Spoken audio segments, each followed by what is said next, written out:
Welcome to Mockup Studio Overview. To access this tool, you're going to go to the tool area at the top bar. We're going to go way to the right hand side under the category Design and Video, and we are going to click on Mockup Studio. It's going to open up a page looking like this.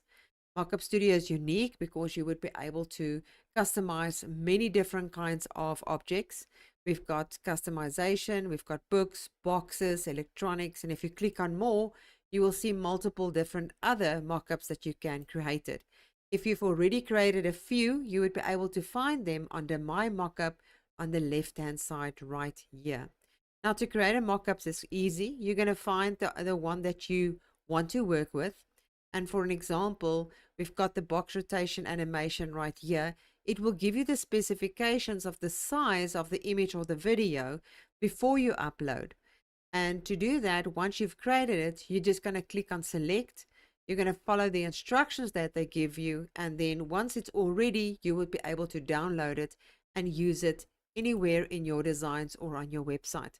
And that is basically all there is to Mockup Studio. I hope you enjoyed this, and I'll see you in another.